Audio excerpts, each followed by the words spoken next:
tal? Muy buenas noches, ¿cómo están? Bienvenidos, bienvenidas una semana más a este espacio de debate sobre la actualidad que nos afecta a bercianos y bercianas, la tertulia que, como saben, cada semana ponemos en antena en colaboración con el decano de la prensa leonesa, con Diario de León. Enseguida vamos a mostrarles la persona que nos acompaña esta noche en nuestro plató. Antes hacemos parada y una deferencia a los contertulios de la noche, Manuel Domínguez, jefe de informativos de la 8 Bierzo, muy buenas noches. Buenas noches. Y a Manuel Cachafeiro, el responsable de Diario de León aquí en la comarca de Bierzo. Buenas noches. Buenas noches. Bueno, pues hoy vamos a hablar con un político destacado de la escena de la última década en la comarca del Bierzo, que ha sido alcalde, que ha sido presidente del Consejo Comarcal del Bierzo, que ha tenido importante relevancia en las filas de su partido, el Partido Socialista Obrero Español, y que además mantiene en la actividad pública cargos muy destacables de los que vamos a hablar, por ejemplo, a continuación. Hablamos de José Luis Ramón, en calidad de presidente de Asodebi, al que damos las gracias por estar esta noche con todos nosotros. Muy buenas noches. Buenas noches. Bueno, si le parece, antes de abrir el debate a los compañeros, hablamos precisamente de Asodebi, porque nos está dando grandes alegrías. Hace un año aproximadamente usted, en la primavera, invierno-primavera del año pasado, hacía un llamamiento a que se presentaran proyectos para poder gastar los fondos que se asignaban a Asodebi aquí en la comarca del Bierzo, y finalmente se han podido encontrar esos proyectos e incluso se está estudiando captar fondos de otros territorios de la comunidad para seguir nutriendo de financiación a proyectos en la comarca. Cuéntanos un poco esa experiencia. Bueno, esa es la idea, ¿no? Cuando empezó el programa y ya habíamos sacado muy buena nota a la presentación de nuestro proyecto, pensad que en toda la comunidad autónoma hay 44 grupos de acción local y nosotros habíamos quedado clasificados o calificados como los 5º mejores de esos 44 proyectos. En ese sentido, la Junta pues, nos trató generosamente por esa magnífica puntuación y nos comprometió aproximadamente, siempre hablamos de cifras aproximadas, en torno a 3 millones de euros para este programa que concluye en 2022. A partir de ese instante empezamos a trasladar toda esa información a los promotores que puede haber en la comarca del Bierzo, tanto públicos como privados, para comprometer esa asignación económica, porque en este programa se producen muchas novedades respecto de programas anteriores. Yo voy a tener mucha experiencia, porque ya se llevan muchos años haciendo la gestión de los fondos LEADER y PRODER europeos. En nuestra comarca pues, se producen una serie de modificaciones que tienen mucha relevancia. Una de ellas, que a mí es una de las que más me gusta destacar, es que la cifra no queda nunca cerrada. No es como antes en los programas anteriores, que siempre tenemos una cifra ya cerrada. Aquí la cifra queda realmente abierta. ¿Por qué? Pues porque la Junta ha puesto una serie de condiciones a la hora de distribuir esos dineros. En los programas anteriores los grupos sabíamos cuánto dinero teníamos, pero teníamos capacidad de maniobra para dirigirlos de una manera o de otra. Es decir, si teníamos muchos proyectos públicos y pocos privados, lo que hacíamos era derivar los dineros de los proyectos privados a los públicos, pero al final el dinero se consumía, no se devolvía.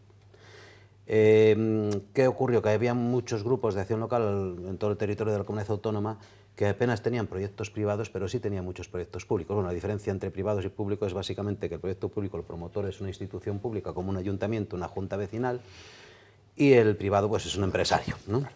¿Qué ocurre? Claro, plantearle a los ayuntamientos y juntas vecinales de nuestro territorio que hay dinero para sus proyectos, pues imagínate, los que más acudían a los fondos de Asodebi eran pues esas instituciones públicas. ¿Qué ocurría? Que cuando tenías más proyectos públicos que privados, derivabas el dinero. En un principio había un 30% para proyectos públicos, 70% para proyectos privados. Pero la Junta te permitía desviar esos fondos y entonces tú podías convertirlo al revés, 70 para proyectos públicos y 30 para proyectos privados. ¿Qué provocó eso? Pues que cuando se hizo balance del programa, pues no dio los resultados que se esperaban, sobre todo en creación de empleo, fijación de población y demás, que es un poco el propósito de este programa. ¿Qué ha hecho la Junta para este nuevo proyecto? Pues ha dicho el 15% de los fondos para proyectos públicos y el 85% para proyectos privados. Y eso no se puede tocar. Es decir, si tienes muchos proyectos públicos y muy pocos privados, consumirás el 100% del dinero destinado a lo público, pero no consumirás el 100% del dinero destinado al privado. Pero tú no lo puedes cambiar. Lo que va a ocurrir es que lo vas a perder. Y va a ser en beneficio de otros grupos de acción local que hayan consumido no solo el 100% de su asignación, sino que tengan proyectos en espera. Por lo tanto, la Junta lo que ha dicho es que nos va a evaluar, ahora a finales del 18, primeros del próximo año 19, la Junta va a evaluar a los grupos de acción local. Y en función de esa nota que saquen, pues van a confirmar que tengan más fondos de los comprometidos inicialmente, porque al fin y al cabo a nosotros la Junta nos ha dado aproximadamente como una tercera parte, ¿no? Nos seguiría aportando fondos, pero además si sacamos una buena nota, estaríamos colocados en ese grupo de grupos de acción local que van a recibir fondos de otros grupos que no estén en ese grado de ejecución alto. Por lo tanto, nosotros ahora mismo tenemos ya prácticamente ahora mismo garantizado el 100% de toda la asignación que tenemos. Y todavía llevamos un año, más o menos. Quiere decir que yo ahora mismo tengo la esperanza de ser de los grupos que mejor grado de ejecución tengan, que mejor nota obtengan y por lo tanto que puedan ser esos grupos que reciban fondos de otros que no estén en esa situación. ¿Y por qué, perdone, ¿y por qué consideraba la administración fracasado que se invirtieran dineros en proyectos públicos? Bueno, porque los proyectos por públicos... ejemplo, aquí en El Bierzo tenemos experiencias de proyectos públicos magníficos. Creo recordar que, por ejemplo, la guardería de Campo Naraya es un proyecto de Asodevi. ¿Sabes lo que pasó? La Junta detectó en la última parte del programa, en distintos grupos de acción local, pensad en la geografía de Castilla y León, no solo en El Bierzo. El Bierzo es algo singular respecto al resto de la geografía castellano-leonesa. ¿Qué ocurría? Imaginaros un grupo de acción local en otra provincia, dentro de esta comunidad, que tenía los fondos sin consumir. ¿Qué haría ese presidente? Yo me pongo en su lugar. Inmediatamente, si no tengo proyectos privados, me dirijo a las administraciones públicas, ayuntamientos, juntas regionales, de ese estilo, ¿no? ¿Qué proyectos me presentaban? Pues al final se invirtió el dinero en renovaciones de alumbrados públicos, restauraciones de fuentes y plazas. Eso va en contra del espíritu de lo que son los programas. El programa fracasa porque no se atiende a los conceptos del propio programa. Ese asunto. Entonces, cuando la Junta detecta esto, dice, esto no puede ser. Al final hemos gastado los 150 millones de euros, creo que eran, de aportación europea para el desarrollo rural. Lo hemos gastado, oye, con todos mis respetos, en renovar alumbrados públicos de pueblos donde ya casi no vive gente. Que también es importante.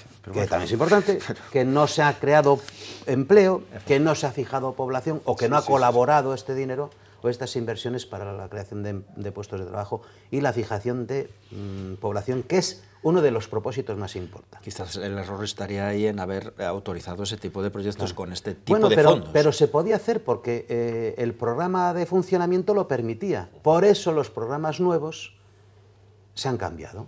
Ahora eso ya no tiene capacidad el grupo, ya no se puede cambiar. Yo sé que tengo de la asignación de la Junta el 15% para proyectos públicos y ahí se acaba. ¿Ya tiene peticiones, aprovechando? Sí, de hecho, lo primero que se aprobó en la anterior Junta Directiva fue los grupos, o sea, los proyectos públicos. ¿Qué pasa? Que claro, con ese dinero, que teníamos como 180.000 euros aproximadamente, en 2 o 3 proyectos se agotó. Y ahora hay unos cuantos proyectos que están en espera a las siguientes asignaciones, pero que ya sabemos que en las siguientes asignaciones solo el 15% puede ser para proyectos públicos. Pero esos proyectos públicos son del nivel del tipo, ¿no? Los hay buenos, pero no como aquellos, no como los del programa anterior, que los proyectos públicos fueron muy buenos. Correcto. ¿Y de los privados, un poco en qué se traduce? ¿De qué, bueno, de qué van?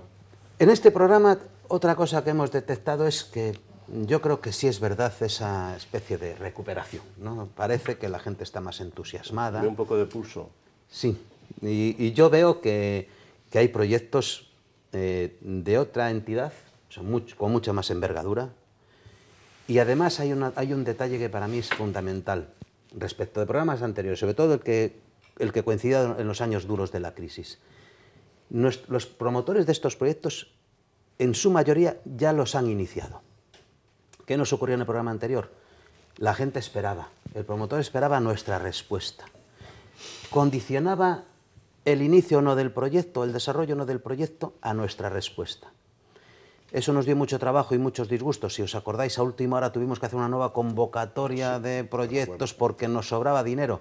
¿Por qué nos sobraba dinero? Porque de todo lo que teníamos comprometido, un gran número de aquellos proyectos no se llevó a cabo. ¿Por qué? ¿Qué más da que nosotros? Al final un proyecto tiene que tener 3 patas bien sólidas. Una es la aportación del propio promotor. Otra es la aportación de financiación externa a través de un banco o entidad de crédito y la subvención. Pero si una de esas 3 patas no sale, el banco no se sujeta. ¿Qué ocurría? Que nosotros concedíamos la ayuda, comunicábamos la ayuda al promotor el promotor ponía su parte, tenía la otra pata que era la ayuda, pero el banco estaba en otra actitud y no había financiación para el proyecto y el proyecto no se podía llevar a cabo. ¿Qué hacía? El promotor renunciaba, automáticamente al renunciar liberábamos los fondos comprometidos para ese proyecto y pasaba al siguiente. Eso se repitió tantas veces que llegó un momento en que nos quedamos en la reserva sin proyectos y tuvimos, si os recordáis, que hacer una campaña para que a última hora aparecieran proyectos. ¿Qué pasa en este programa? Todo lo contrario. En este programa los proyectos son más importantes desde el punto de vista de la inversión. Nosotros estamos en el límite de 1 millón de euros. No podemos atender proyectos que superen el 1 millón de euros de inversión. A partir de ahí pasa a otro escenario.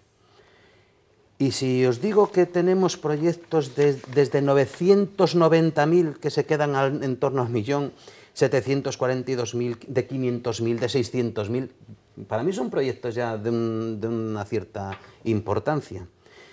Y eso, como os decía antes, no solo es la magnitud del proyecto, sino que en un volumen muy importante ya está en ejecución. Hay gente a la que todavía no le hemos contestado, porque la Junta Directiva fue el viernes, y sabemos ya que tiene el proyecto ejecutado en un 80%. ¿Qué significa eso? Que el promotor va a hacer el proyecto igual, al margen de la ayuda que nosotros le podemos conceder. Que va a entender la ayuda como yo siempre les digo cuando hablamos con ellos. La ayuda no puede ser lo que condicione que es que el proyecto se lance o no se lance. La ayuda es un premio al emprendedor o emprendedora. Es un premio que da la administración porque te lanzas a este proyecto, pero no puede condicionar la buena marcha.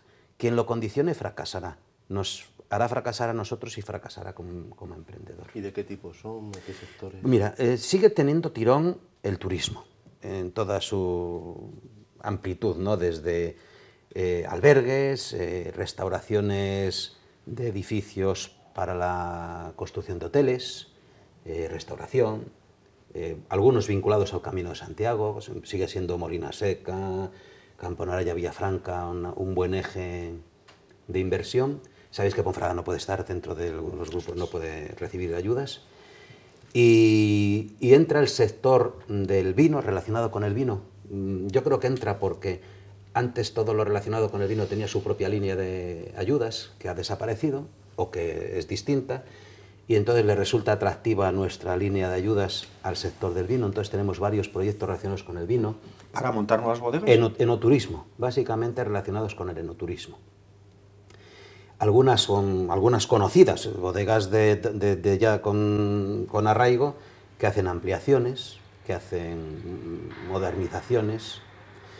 Sector industrial, que no nos falla nunca, los polígonos industriales de Bembibre, Cubillos, Camponaraya, proyectos muy industriales, muy relacionados con la industria. Y entra también con fuerza algo que estaba desaparecido en nosotros, que es el comercio. Empieza a haber proyectos de comercio, que para nosotros estaban desaparecidos. No, yo creo que yo, hombre, profesionalmente me dedico un poco a esto, en mi trabajo profesional, y veo que mis clientes, a los que mejor les va es a los que tienen algo que hacer para fuera del Bierzo. Todo aquel que trabaja fuera del Bierzo, más o menos le va bien. Lo que depende exclusivamente del Bierzo, como es el comercio, sobre todo el comercio pequeño, pues no le va tan bien. Parece que es donde está centrada ahora mismo la crisis. Bueno, pues hemos empezado a recibir proyectos relacionados con el comercio. Comercio en el mundo rural. Comercio en el mundo rural, siempre hablamos del mundo rural. Ponferrada está excluido. Entonces, pues, desde un supermercado, por ejemplo, en el Puente Domingo Flórez, otro supermercado en Cabañarraras, otro en Favero. Es decir, relacionado con el comercio, que eso nunca habíamos tenido proyectos de esas características. ¿El mundo digital de alguna manera también está presente o todavía es una asignatura pendiente? Eso nosotros, por ejemplo, fíjate que a la hora de valorar los proyectos puntuamos 3 o 4 cosas muy por encima de lo demás, ¿no? Como es la creación de empleo. O sea, fundamentalmente lo que más puntúa el proyecto es que tenga creación de empleo. Medio ambiente, todo lo relacionado con medio ambiente. Energía alternativa, eso es todo el tema de uso de energías alternativas. Y la digitalización, la modernización desde el punto de vista digital, nuevas, o sea, las redes, nuevas tecnologías. Bueno, pues directamente relacionado con eso no tenemos ningún proyecto, pero algunos de los que tenemos sí se han apoyado para conseguir esa mejor puntuación en modernizar sus proyectos, porque claro, no solo hablamos de proyectos nuevos, nosotros también aceptamos ampliación de proyectos antiguos. Bueno, pues sí hemos visto que los promotores sí pretenden, en esa búsqueda de competitividad, modernizarse también desde el punto de vista digital. Pero muchas veces también es cierto que se encuentran con un abandono prácticamente total por parte de la Administración, ¿no? En cuanto a cobertura. Hombre, seguimos diciendo lo mismo. A mí, por ejemplo, por hacer un paréntesis, Ponferrada está excluida de los fondos europeos, pero no los núcleos rurales aún perteneciendo al Ayuntamiento de Ponferrada. 17 pedanías, claro. Por ejemplo, si alguien quiere poner un proyecto relacionado con el turismo en Peñalba, pues estaría incluido perfectamente. Me acuerdo de Peñalba ahora porque, claro, ¿qué más me da que en Peñalba haya instalaciones relacionadas con el turismo rural si se desconectan de Internet durante una semana y no tienen solucionado el problema en una semana? Cuando hoy vemos que precisamente en materia de turismo, un porcentaje elevadísimo de usuarios lo hace todo a través de Internet, a través de su teléfono móvil. Ahora ya la gente se busca un fin de semana de puente, un fin de semana así de descanso, me voy al Bierzo, me voy a Peñalba, voy a buscar oferta de turismo rural en Peñalba, y resulta que no tiene cobertura porque llevan una semana desconectados de Internet por una avería. O sea, pues es que ahí ya no podemos hacer nada. Estamos francamente mal, y eso ocurre. Y si, José Luis, si no se malograra ninguno de todo eso que hay presentado y por valor, creo recordar, ha dicho, de 3 millones de euros...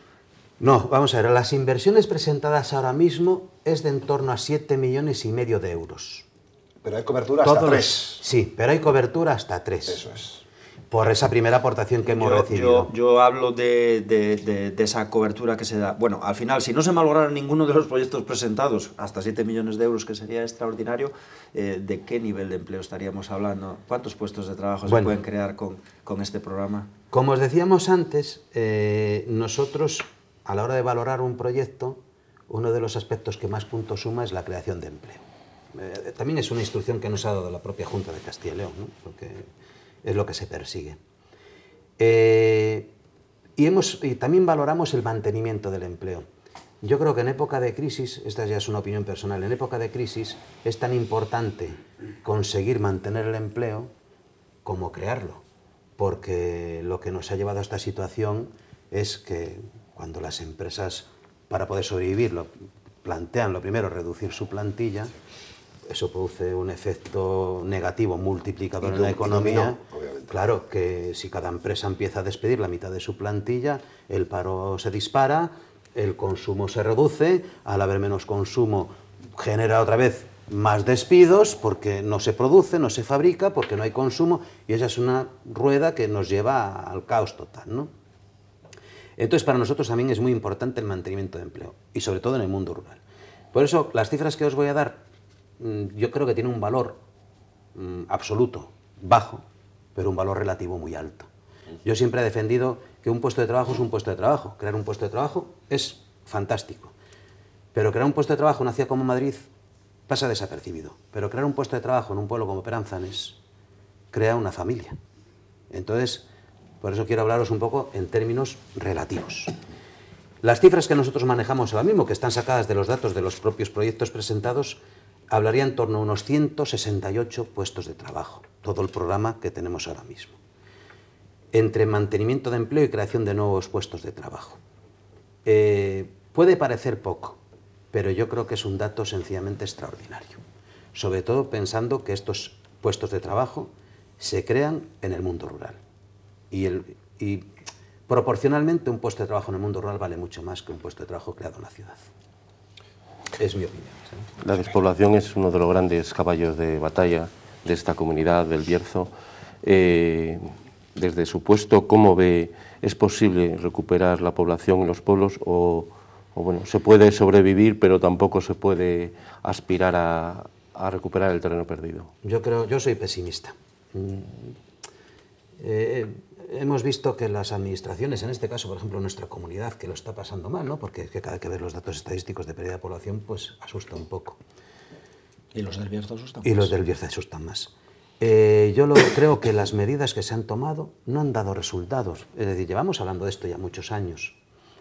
Y parece que se hace esfuerzo, no sé si es suficiente o no, pero desde luego resultados no está dando. Porque vemos que, yo soy de un pueblo, vemos que en los pueblos cada vez hay menos población, la que va quedando es la gente mayor. Y digo soy pesimista y os voy a decir por qué. Yo tengo 2 hijos. Uno está estudiando en Madrid y el otro a punto de irse. Y la sensación que tengo es que no van a volver. Yo me quedaré aquí, me iré haciendo viejo, pues como les pasó a mis padres y demás. Yo también estudié fuera, estudié mi carrera fuera, pero siempre tuve la pretensión de venir.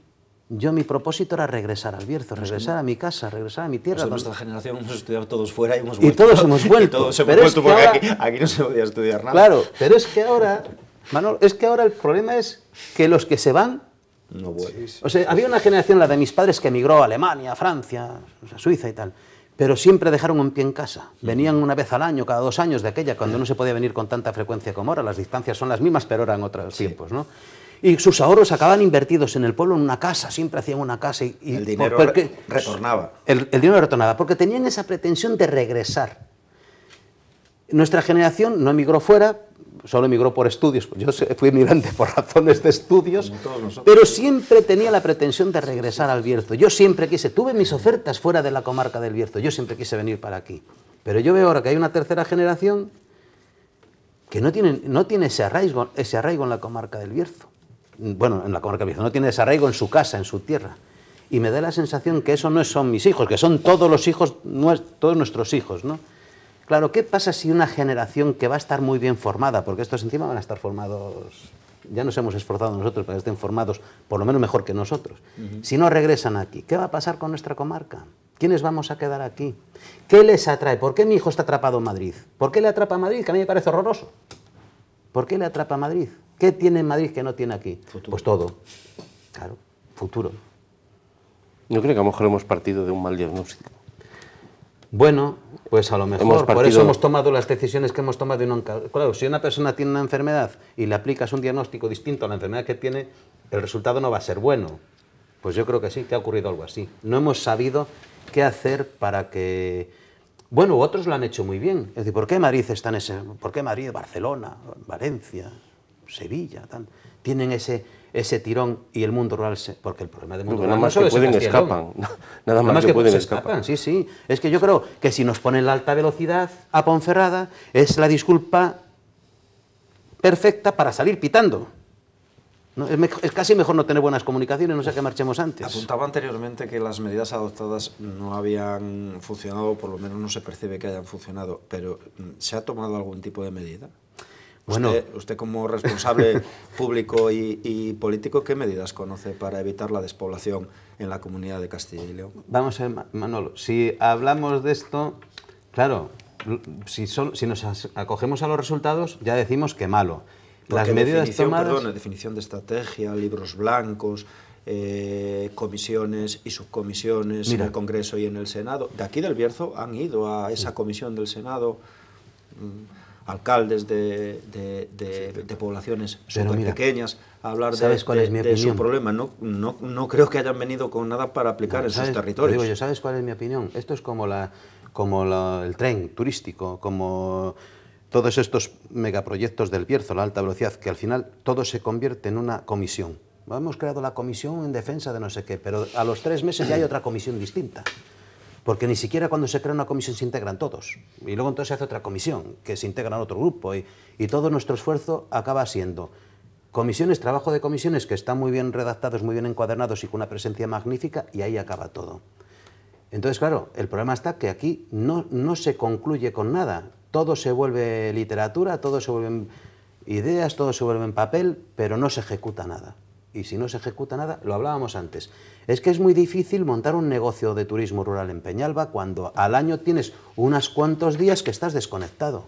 ¿Cómo animas a una familia de... tienes los problemas que tienes para acceder. O los accesos. Hay un derrumbe de la montaña, oye, es un tema geológico. Mal clima, mal tiempo, no sé qué, incomunicados. Pero eso es Peñalba, que parece que está más lejos, ¿no? Pero es que eso te ocurre en nuestro entorno. Entonces eso es que es muy complicado. Es decir, si tú no dotas de infraestructuras... Comentabas antes, tema digital. El trabajo digital no requiere estar puntualmente en Madrid, no requiere estar en Nueva York, no requiere estar en ningún lugar en concreto. Hoy desde Ponferrada, desde ese aspecto digital, se puede estar trabajando en cualquier lugar del mundo. Es decir, hay muchos trabajos que se pueden hacer de aquí con un ámbito territorial del mundo. Pero claro, para eso hay que preparar esas infraestructuras que no tenemos. Correcto. Vamos a la publicidad, estamos ya en el ecuador de esta tertulia. Enseguida regresamos con José Luis Ramón para hablar de estos temas y otros de la actualidad. Hasta ahora.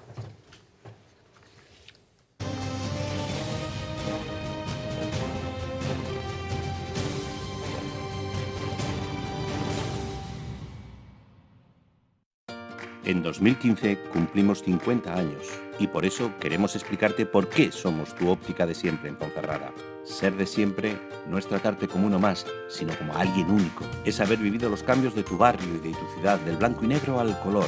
Es haberte visto crecer, conocerte y comprenderte. Es haberte explicado hace 3 décadas cómo unas lentes progresivas o un audífono pudieron mejorar tu salud. Ser de siempre es llevar medio siglo mirando por ti. Por eso y por mucho más, somos tu óptica de siempre en Ponferrada. Joyería Cesario Gómez en la calle Dr. Fleming 14. Relojes de todas las marcas, joyas, platería y la mayor selección en trofeos deportivos. Cesario Gómez, con la calidad de siempre.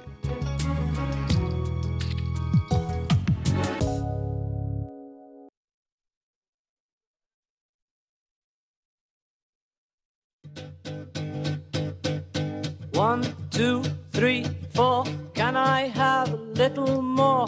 5, 6, 7, 8, 9, 10. I love you. A, B, C, D. Can I bring my friend to tea? E, F, G, H, I. Nova Vida. Cuidamos de los que más quieres, porque un pequeño gesto marca la diferencia. En el trato, en la compañía, en el personal, en el entorno, en el ocio y hasta en la comida. Nova Vida. Cuidamos de los que más quieres.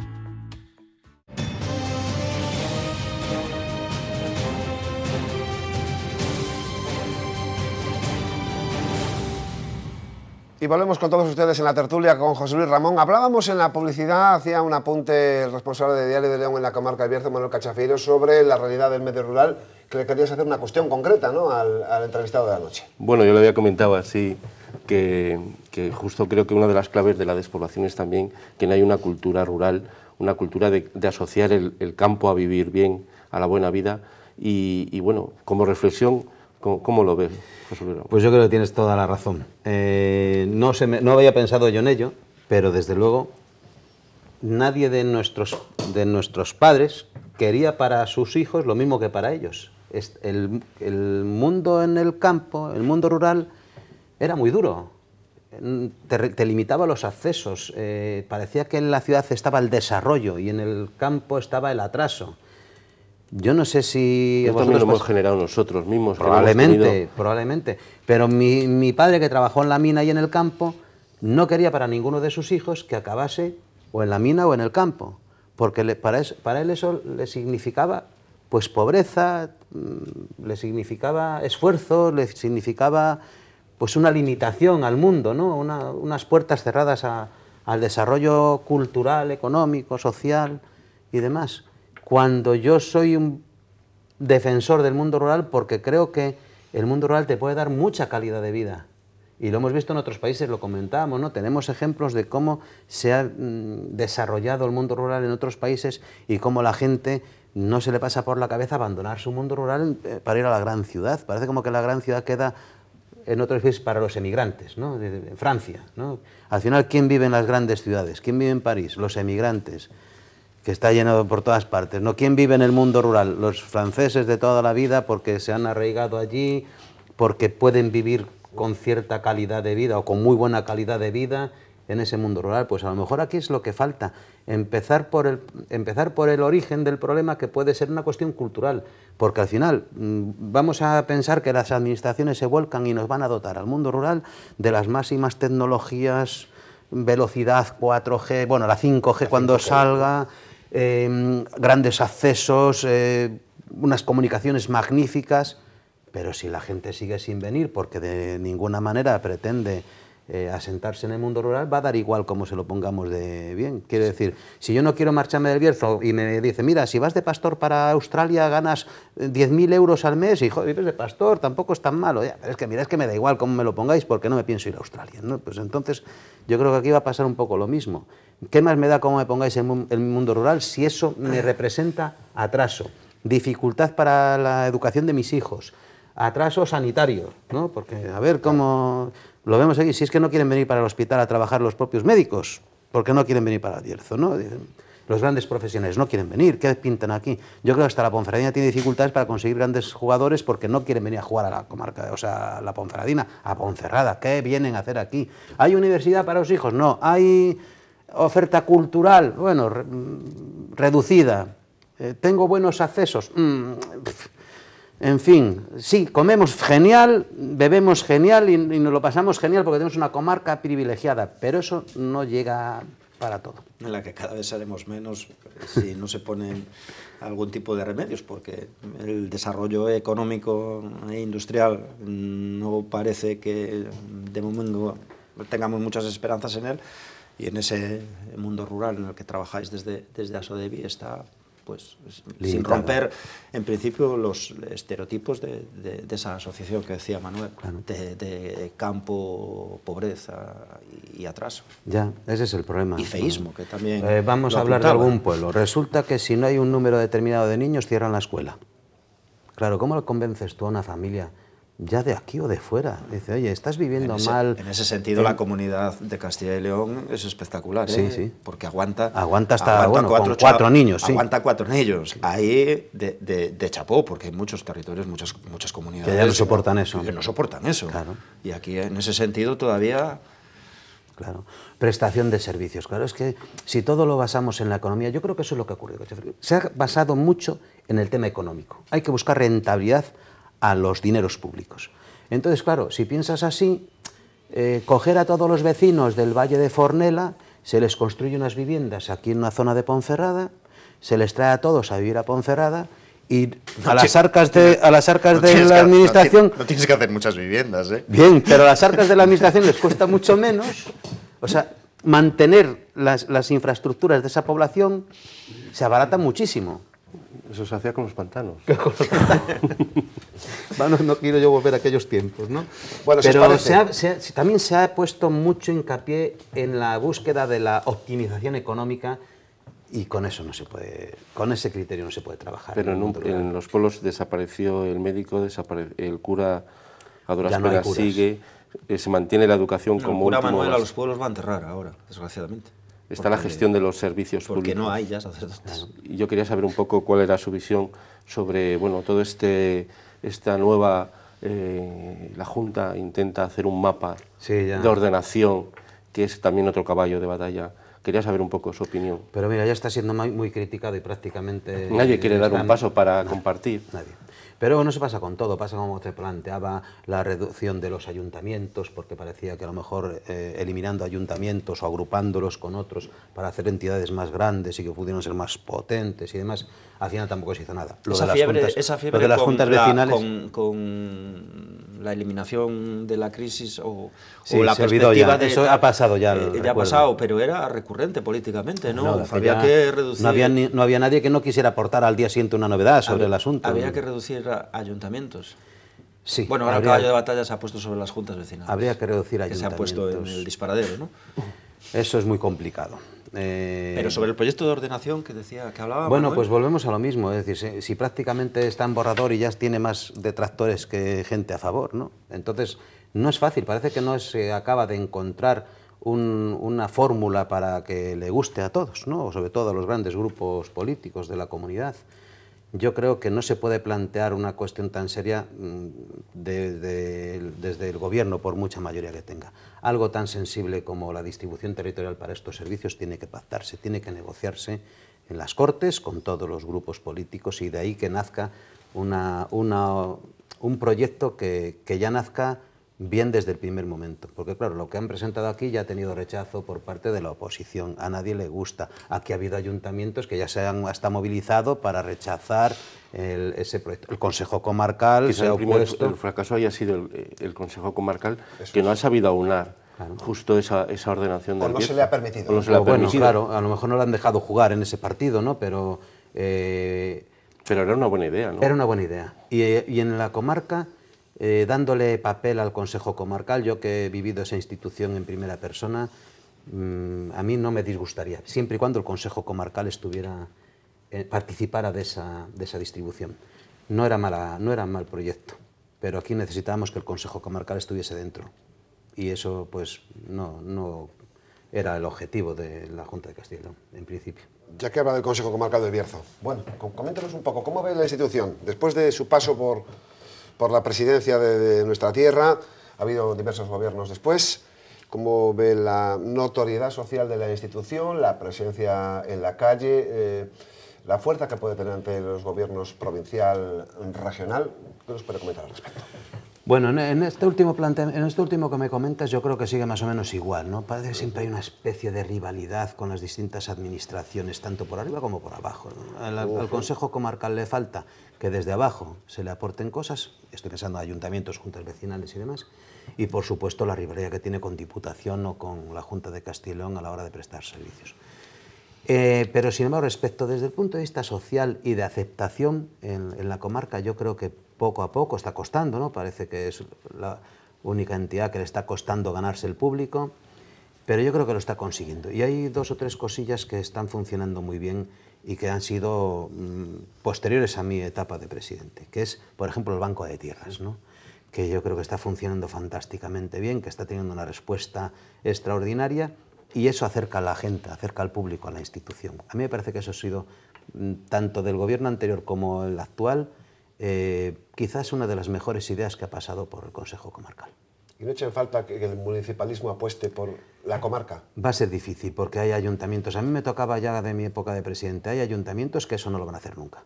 O sea, hay ayuntamientos que tienen claro que no van a ceder nunca nada al Consejo Comarcal. Esto es una falta de empatía con el sentimiento natural del Bierzo. Vamos a ver, hay que entender las posturas. Yo era más comarcalista que municipalista, pero vamos a ver, el tema es que eso tendría que ir acompañado de lo que hablamos antes. A lo mejor algún ayuntamiento tendría que agruparse, alguna junta vecinal tendría que, sobre todo, por ejemplo, las cabeceras de municipio, ¿no?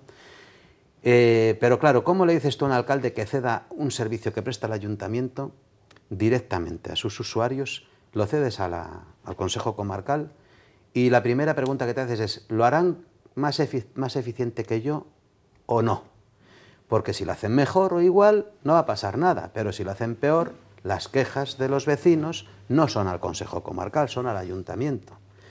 Y alguien que quiere seguir de alcalde tiene que cuidar ese granero. Pero siempre ha sido una coartada o un recurso que ha utilizado la administración autonómica de cara a ceder competencias, siempre se ha escudado en que, pero si al Consejo ¿Cuántas Comarcal, veces me lo dijeron a mí? ¿Cuántas veces me lo dijeron a mí? Dice, pero si ni siquiera vuestros propios ayuntamientos os ceden nada, ¿qué me venís a pedir a mí? ¿Cómo rompemos ese círculo vicioso? Para eso está la política, ¿no? Pues es una ley, ¿no? Claro. Bueno, claro. Se puede legislar, ¿eh? Pero bueno, para eso vamos estamos políticos, para romper ese círculo vicioso. Bueno, es que nadie tiene interés en romperlo. ¿Sabes cuándo va a ocurrir esto? Cuando ya haya algún ayuntamiento que no sea capaz de prestar un servicio. ¿Por qué se crearon las mancomunidades? Lo que pasa es que, por ejemplo, mira, se legisla para que se hagan mancomunidades, consorcios, tal, pero nunca se legisló en favor del Consejo Comarcal. Es mucho más fácil crear una nueva mancomunidad que ceder una competencia al Consejo Comarcal. Os voy a poner un ejemplo. Cuando estábamos desarrollando el polígono del Bayo, sabéis que aquello fue un convenio, bueno, que muchas veces se criticó, a mí me lo criticaron muchas veces, pero yo creo que fue un magnífico proyecto. Ayuntamiento de Ponferrada, Ayuntamiento de Cubillos del Sil, 2 partidos políticos diferentes en las representaciones, pero el proyecto salió adelante. Nosotros hicimos una petición que era el Ayuntamiento de Cubillos del Sil, por la entidad que tiene, por la envergadura que tiene, no podía emitir informes ambientales. Y eso retrasaba muchísimo los proyectos empresariales. El propio desarrollo del polígono ya no os quiero ni contar. Pero claro, venía una empresa a instalarse en el polígono de Bayo, requería informe ambiental, el Ayuntamiento de Cubillos del Sil no lo podía hacer, tenía que trasladarlo a la Administración, Diputación Junta, y aquello, pues no os digo yo que un año podía tardarse en tener un informe ambiental para un proyecto en el polígono industrial. Y sin embargo, Ponferrada sí tenía infraestructura para hacer esos informes. Bueno, nosotros lo único que pedíamos a la Administración es que Ponferrada pudiese emitir los informes para el Ayuntamiento de Cubillos, en un convenio que teníamos firmado de desarrollo del polígono. Pues no fuimos capaces. Con eso os digo todo. Pero al final es política todo. Al final todo es política. Al final todo es política. Y, Y si el nuestros político políticos en Castilla y León son los que tienen que resolver estas cosas, que si legalmente no se podía hacer, para eso están, para modificar o ampliar las leyes para que se pueda hacer. Pero para eso está, para eso hay que hacer política. Pues no fuimos capaces de hacer política en ese sentido. Usted fue alcalde de Cubillos, ha medio camino entre la industria y el campo. ¿Por qué es tan difícil ahora poner una chimenea en el Bierzo? No lo sé. Forestalia, Cosmos... Sí, bueno, yo no lo sé. Yo estoy un poco asustado por esto. En el Bierzo ahora mismo no estamos para elegir. Yo creo que no estamos para elegir. A mí me gustaría que viniera la fábrica más puntera en tecnología, no sé, aeroespacial, pero no va a venir. Pero tendríamos siempre gente en contra. Tendríamos gente en contra, sí. Aquí yo creo que hay una actitud muy berciana, que es estar en contra. Yo tenía concejales en el ayuntamiento que era votar en contra porque tenían que votar en contra, porque no valoraban el detalle, porque su misión era votar en contra, porque estaban convencidos que su misión en el ayuntamiento era votar en contra. Pero lo curioso es que en el Bierzo es una zona que ha vivido de la industria. Toda la vida. Ese es el contrasentido, ¿no? Ese es el contrasentido. Bueno, el tema es el siguiente. Yo creo que aquí hay que se confunden un poco los objetivos de cada uno. Yo estoy a favor de la instalación de Forestalia. Por supuesto, muy a favor de la instalación de Forestalia.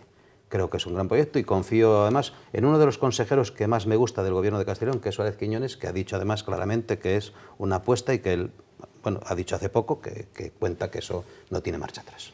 A mí me parece bien.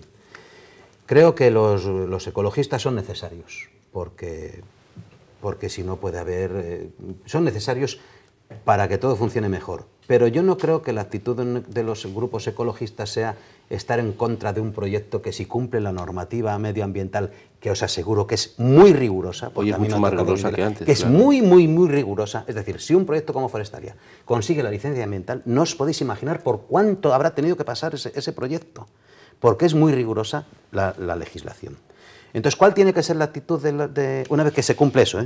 Porque si no hubiera cumplido ya no hubieran dado la licencia ambiental. ¿Cuál debe ser la actitud de los grupos ecologistas, en mi opinión? Velar por el cumplimiento, no estar en contra del proyecto, porque ya cumple con la ley. Yo no puedo estar en contra.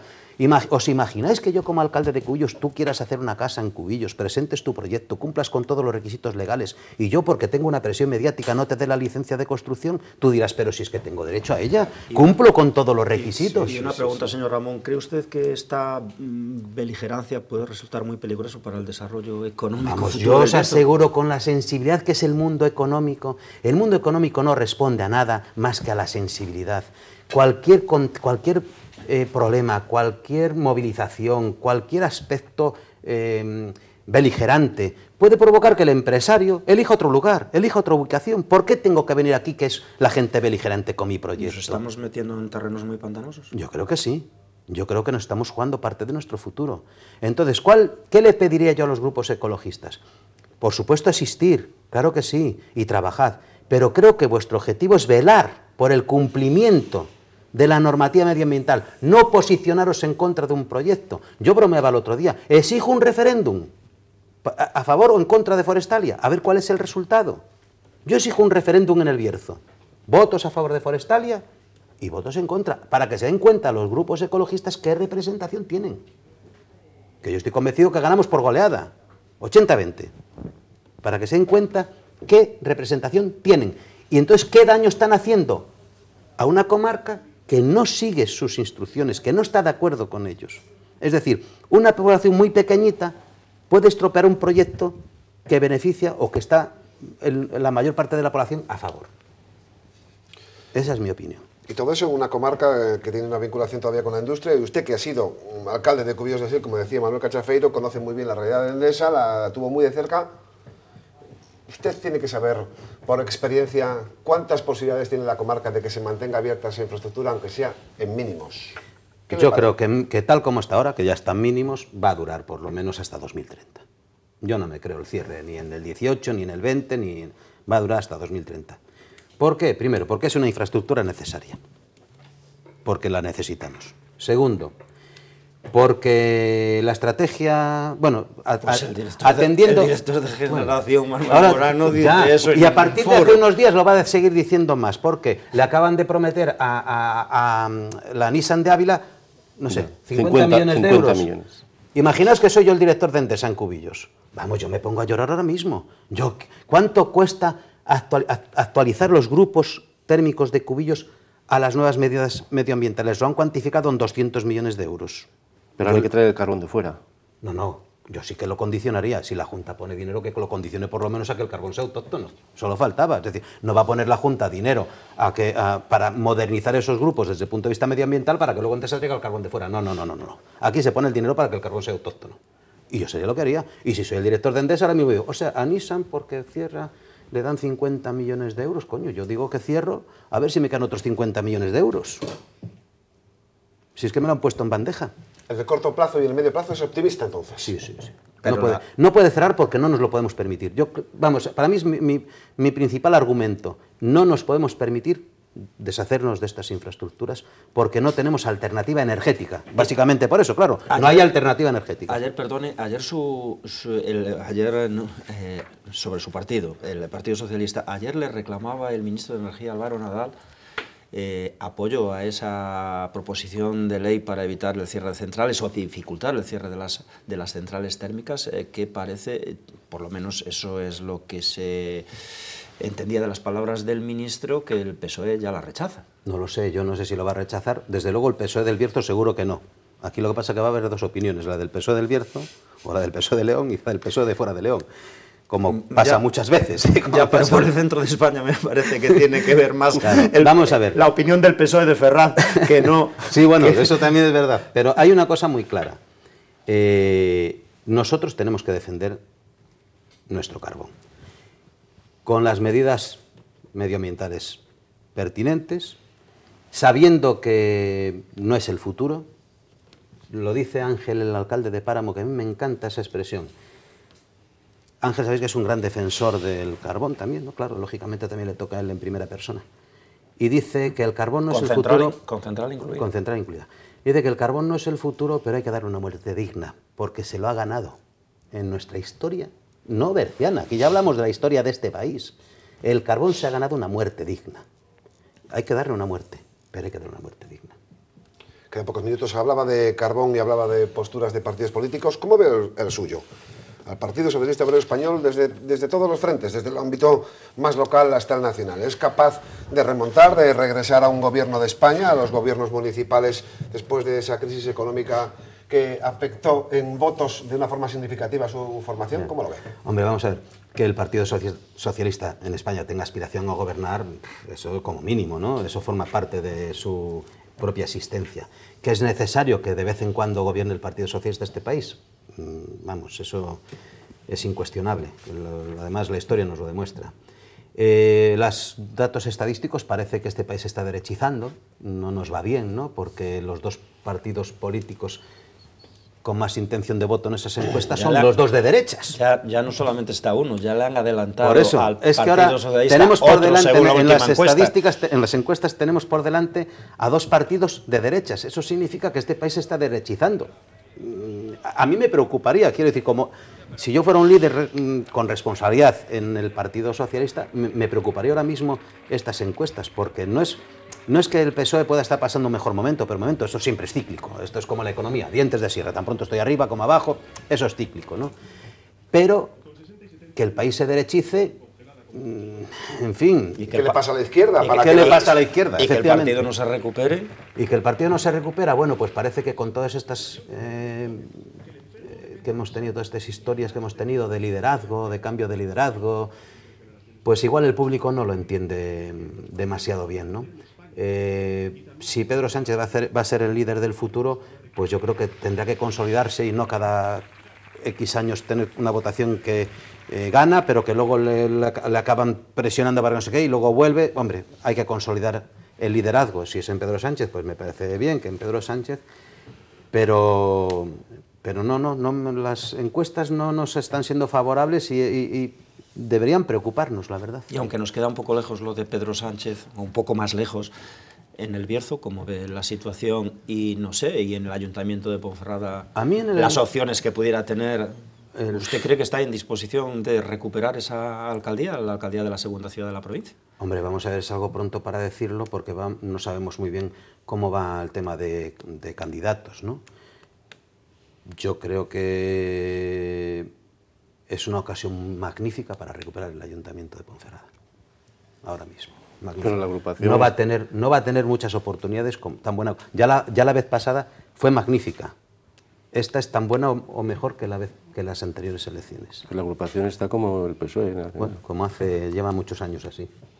¿No cree que el foco de Cataluña está perturbando la política española en cuanto al avance de Ciudadanos, de focalizar el debate político no sobre los derechos sociales o sobre otros aspectos, sino simplemente sobre el soberanismo, el independentismo? Bueno, yo creo que eso ¿No cree que la clave de Ciudadanos es un poco también en función de ese escenario? Sí, por supuesto. Yo creo que todo eso desvía un poco la atención, ¿no? Y nos separa un poco de lo concreto. Vamos a ver, el problema que le ha pasado yo creo al Partido Socialista es que todo el mundo ha comido de él. El Partido Socialista ha recibido mordiscos de Ciudadanos, mordiscos de Podemos, y todo el mundo se ha nutrido de los votos del electorado del Partido Socialista. Y que lo hemos permitido. Se ha permitido que eso ocurriese.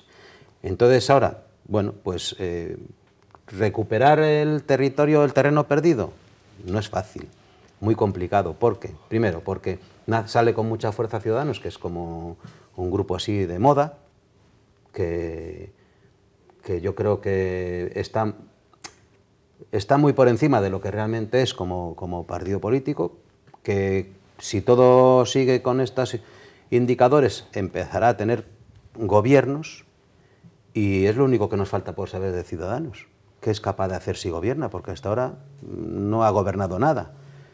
Lo único que puede ser es que, como se pone muy de moda y siempre hay gente que está colocada a la expectativa de dónde situarme para seguir en este proyecto de la política, pues recibirá aluviones ahora mismo de gente que todos son de Ciudadanos de toda la vida, pero que proceden de otros proyectos anteriores. Nos queda un minuto. Y su regreso a la política, usted que siempre ha estado muy vinculado al sector político, que le gusta la función pública, si llamara el partido a su puerta para algún cargo de relevancia, ¿usted volvería a pensarse regresar al ámbito público? No.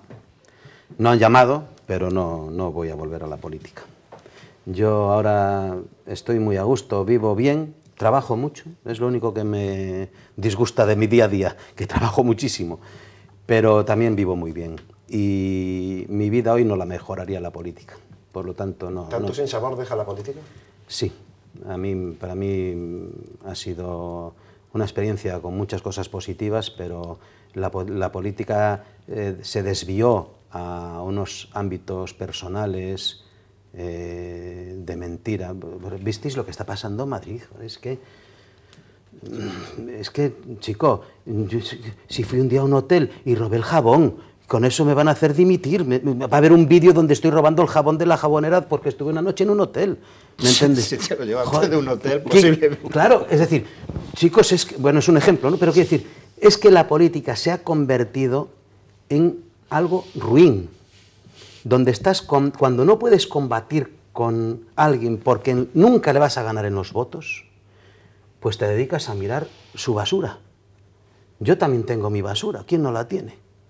Entonces, realmente, yo que tengo más o menos mi vida profesional, laboral, resuelta, donde económicamente estoy mejor que si me voy a la política, quiere decir, yo no gano dinero si voy a la política, pierdo dinero si voy a la política, para que anden hurgando en mi basura a ver dónde me encuentran algo, y encima lo que más te desagrada es que quien está revolviendo tu basura son tus compañeros. Vamos, hombre, que no, ¿para qué? Con lo bien que se vive fuera de la política. Y por último, ¿podemos confiar en los políticos de cara a sacar a la comarca del Bierzo de su problema? Una reflexión última para acabar esta tertulia. Sí, en el Bierzo hay políticos y muy buenos. Los hay malos, regulares y buenos, pero los hay muy buenos. Sí, hay que confiar en ellos. Bueno, pues nos queda ese dato final del entrevistado esta noche. Muchas gracias por estar con nosotros, José Luis Ramón. Gracias, Manuel Domínguez. Gracias, buenas noches. Cachafeiro. Gracias a ti. Ha sido un placer compartir este ratito con vosotros. Gracias a usted. A ustedes, emplazarles para una próxima cita ya dentro de 7 días en la tertulia. Hasta entonces.